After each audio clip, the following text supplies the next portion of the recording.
A lot of people think that selling a car, you need to give them a past smog test. You are listening to In the Loop, North County, where we talk about nothing and everything, both at the same time. I am your host, Victor Banuelos. Joining me is Ricky, Tommy, and Chris. This episode is sponsored by Centric Auto Repair. Is your check engine light on? Need brakes? Trust the experts at Centric Auto Repair. To ensure your vehicle is running smoothly and safely, call today. Ooh, that sounded nice. ASMR. Dr. Pepper, you can't go wrong with that. Can't go wrong. Mm-hmm. So I wanted to talk a little bit some misconceptions on selling used cars. A lot of people think that selling a car, you need to give them a past smog test. I kind of researched this over the weekend. I tried to figure out, what's the law, and I was just looking, and I couldn't find much. Now, when you go to the DMV's website, which is not law, that's just their website.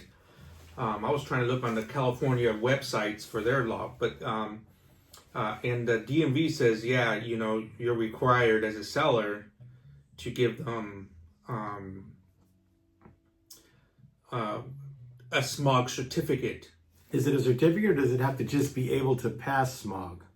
No, because they're saying just a certificate. So that means I can sell a car up to the DMV. This is not the California law website. Right. But the DMV, they're saying you need to give a smog certificate. So it can be a failed smog, Oh, wow. So, and as a private seller, I can even be tricky. Like I can go get a failed smog, hide it from you, and sell you the car. And then if anything ever happens or you go to court and it says, well, I did a smog and I gave it to you, but I really didn't, I mean, it's kind of a weird scenario there, but all it's required is a certified smog or a smog certificate. Wow. And it doesn't say it has to pass or anything like that. And then I found a lot of this when buying a used car from a private sale in California. Understand that the sale is typically an as-is. So California considers street buying from private party to private party an as-is. A lot of the laws that are out there is for resellers, when you go to the dealership, the laws are for them. And I do believe they got a dealership's got to get you a past smog certificate. Correct.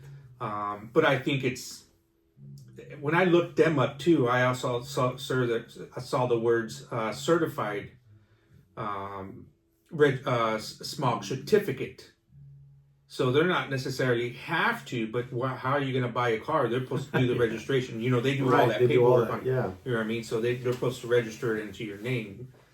So it's kind of a weird thing. That whenever I sell a car to a customer or anything, I have a form that says as is. Right. And I just fill it out and say, hey, we're selling it as is. Probably best. Usually everything's smogged and stuff like that. But if I've had in the past like really junk cars, like I'm just getting rid of here's an $800 car, and for parts, so that's considered 100% as is. I don't care if it passes smog. Take it out of here. If you want it, you want it. Right. But if you're really trying to protect yourself as the buyer, then definitely ask for the smog. Sure. It's your right. I mean, the transaction hasn't happened, so why not just ask the seller, hey, will it pass smog? Yes. Okay, let's get a smog before the transaction.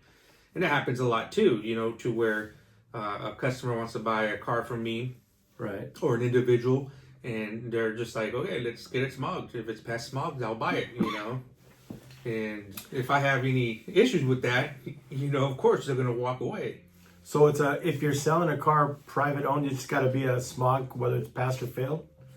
Yeah, that's what I'm seeing on the DMV website. I don't see this as law in California.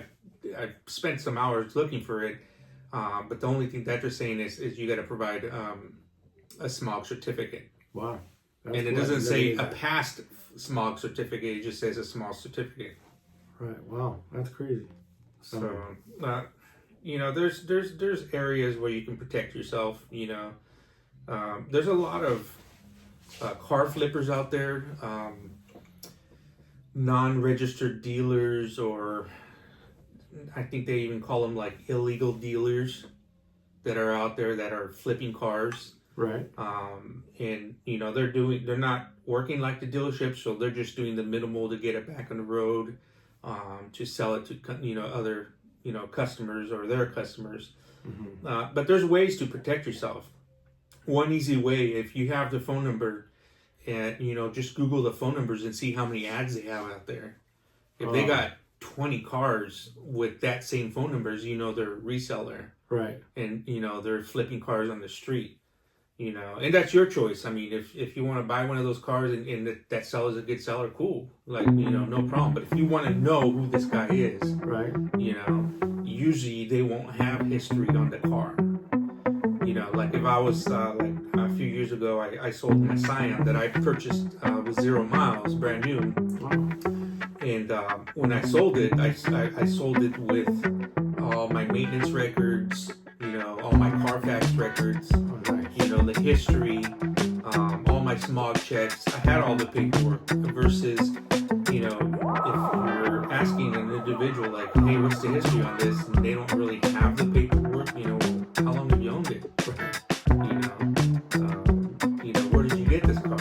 They might make up all kinds of stories, and then you Google their phone number and then they're selling 20 different cars. Is that illegal to flip cars on the side?